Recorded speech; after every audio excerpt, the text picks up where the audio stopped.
mas sempre via na porta do meu quarto uma sombra de um homem muito alto. Naquele dia, minha tia tinha falecido. Ela simplesmente quebrou todas as imagens.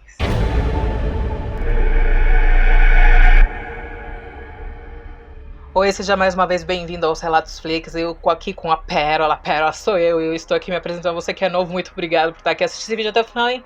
Assiste esse vídeo até o final, porque as pessoas daqui já têm esse costume, porque sabem que devem assistir até o final. Já vou te avisando. E também deixa o like, compartilha esse vídeo, hein?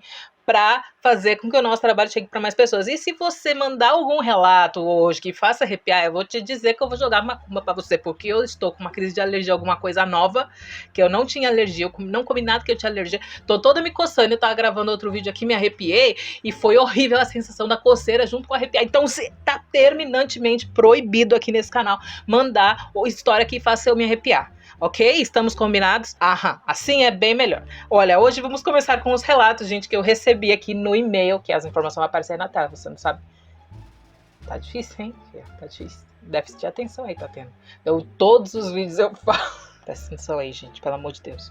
Primeira vez em um terreiro é o relato que vai começar no vídeo de hoje.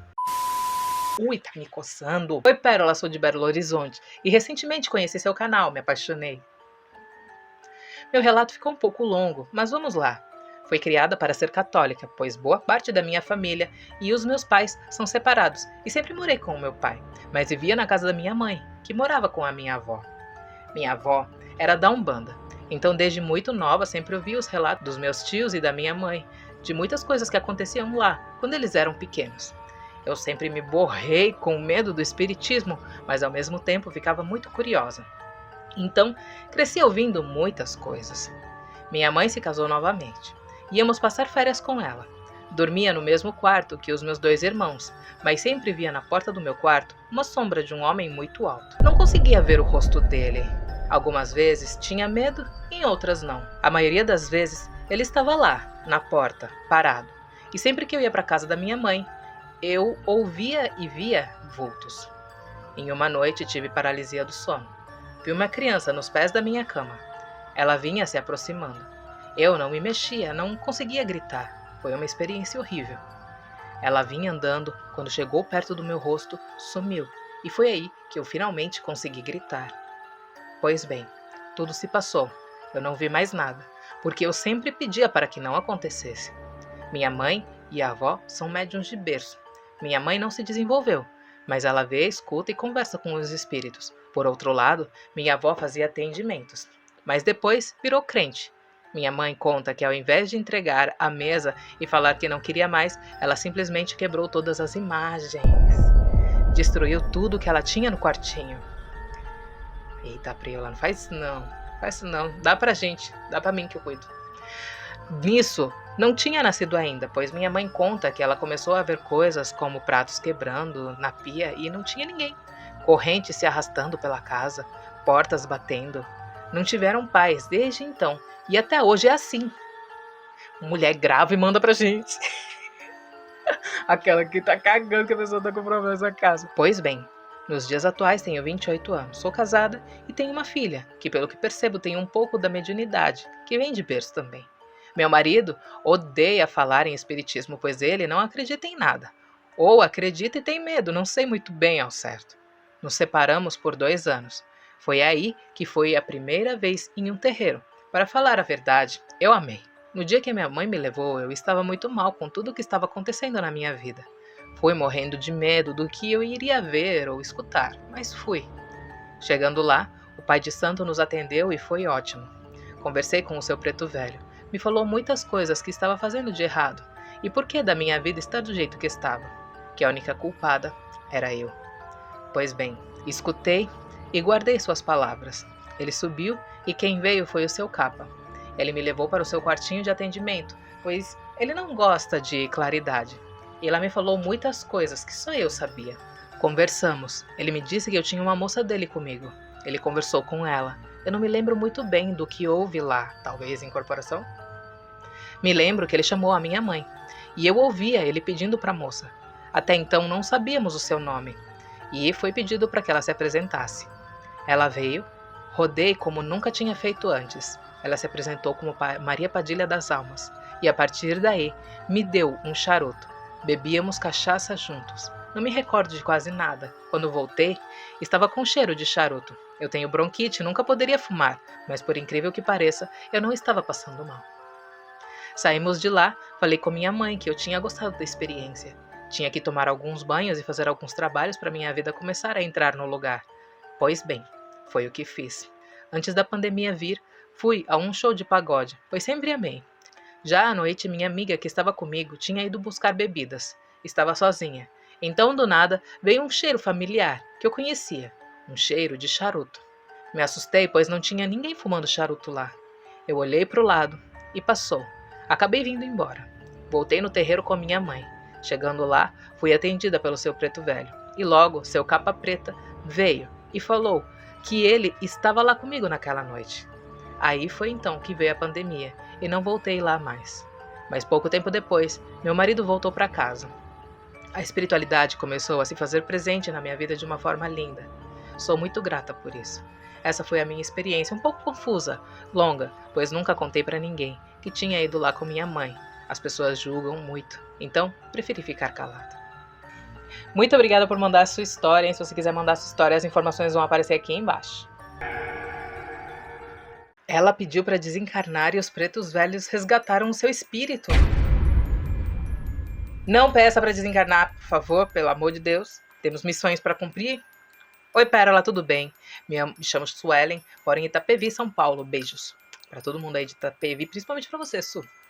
Queria te dizer que amo seu canal, aprendo muito com você. Você me faz muito bem. Mulher, eu tô aqui tensa, porque eu tô querendo me coçar numa loucura. Você nem imagina quanto que tá coçando esse negócio. Tá coçando, tá me desconcentrando. Hoje venho te contar o meu relato. Ele aconteceu quando eu tinha 18 anos. Bom, eu e minha madrinha e minha mãe fazíamos parte de um terreiro de umbanda aqui na cidade. E durante muito tempo frequentávamos a casa como consulentes. E só minha mãe participava da corrente. Depois de um tempo, eu e minha madrinha também entramos para a corrente. Foi uma experiência incrível. Eu simplesmente amava. Até que um dia, o nosso terreiro fechou por causa de um desentendimento entre os líderes, pai e mãe da casa. Foi uma época muito triste para todos nós, porque ficamos sem chão, sem tratamento espiritual, sem trabalhos. Foi bem difícil, até que o pai da casa nos levou para ser tratadas em uma outra casa de uns amigos dele, eu e os demais membros. Eles nos receberam muito bem no terreiro deles, e os guias espirituais cuidaram de todos nós. Certa vez, depois que terminou uma gira de esquerda, o sacerdote da casa disse que eu não poderia mais fazer parte da corrente, pois eu era muito sensível às energias e me sentia muito mal no fim das giras. Ainda mais das de esquerda. Oxê, vai tirar a pessoa porque ela se sente... Trabalho, desenvolvimento, filha. Aí, ó, que julga. Para de julgar, para ela só ler o relato, que a função dela é ler. E ela tá aqui julgando. Perdoa, Senhor, perdoa. Depois de um tempo sem eu ir, minha mãe e minha madrinha não tinham mais uma casa e não procuramos outra. Passou o tempo, minha madrinha ficou viúva e acabou entrando numa depressão muito profunda.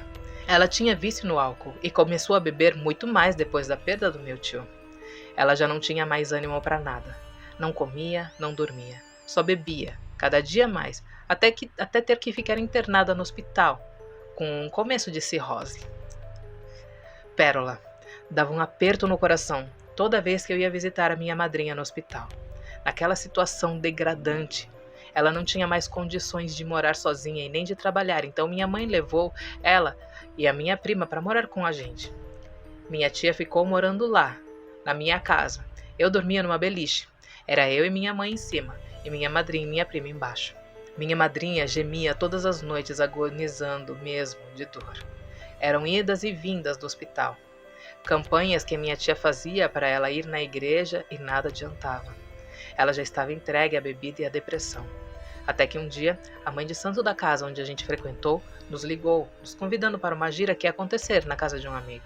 Então fomos e levamos minha madrinha bem debilitada, só pele e osso. Mal conseguia andar. Chegando lá, os guias espirituais baianos, caboclos, pretos velhos, Erês e Iemanjá, e no final, o seu Exu Tranca-Ruas.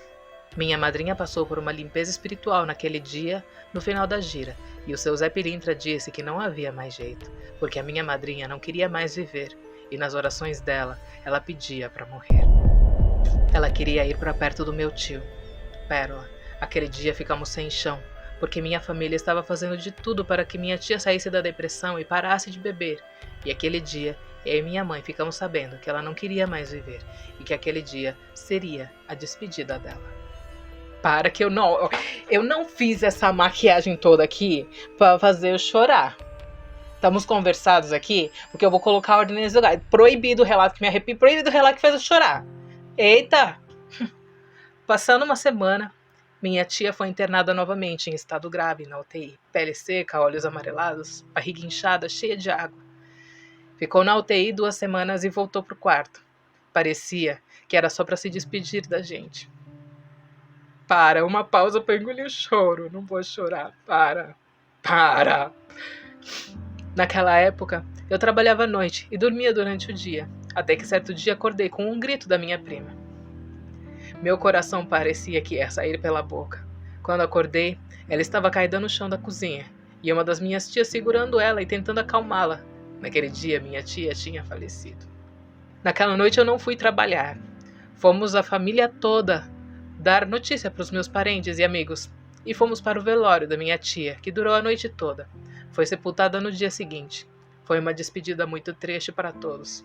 Passando uma semana, comecei a sentir a presença da minha tia dentro do meu quarto. Como ela dormia na parte de baixo da beliche e eu em cima, eu escutava ela gemer durante o dia, quando eu tinha que dormir, pois à noite trabalhava. Foram 2 semanas assim, escutando ela gemer na parte de baixo da beliche, escutando ela chorar e conversar com uma criança que só ela via. Eu olhava para a cama de baixo e não via nada. Eu tô querendo chorar, para. Mas sabia que não era coisa da minha cabeça nem da minha imaginação. Eu fiquei muito perturbada com aquilo e não conseguia mais descansar durante o dia. Até que certa vez minha mãe ligou para nossa mãe de santo e disse o que estava acontecendo. E ela nos chamou para ir na gira na casa onde ela estava frequentando. E lá o baiano, seu Zé do Coco, que era o meu guia que tomava conta de mim na época que eu frequentava no terreiro, confirmou que o espírito da minha tia estava assim vagando pela casa, estava preso no quarto onde dormia. Ela chamou a vovó, preta velha, e ela conversou comigo e disse para que eu fosse no cemitério e acendesse 2 velas, uma na porta e a outra no portal do cemitério. Era uma vela branca e a outra vela preta e branca. Assim fiz. Cheguei do serviço numa segunda-feira, dormi um pouco e depois do almoço fui até o cemitério. Acendi as velas, fiz as orações que a vovó havia mandado e então voltei para casa. Pérola. Parecia mágica. No dia seguinte consegui dormir bem. Não ouvia mais os gemidos e os choros da minha tia no quarto e nem a presença dela na casa. Daquele dia em diante, a minha madrinha encontrou a sua paz e os espíritos vieram fazer o resgate dela. Os pretos velhos vieram ao seu socorro e nunca mais me senti perturbada com o espírito dela. Amo seu canal, que Oxalá abençoe e continue abençoando cada vez mais. Obrigada. Só não perdoa porque você quase fez eu chorar aqui e eu tô toda maquiada. Obrigada por mandar o seu relato. Tô até embargada aqui, tô quase sem voz. Obrigada. Muito axé pra você. Sinto muito pela sua perda. E é isso, vida que segue.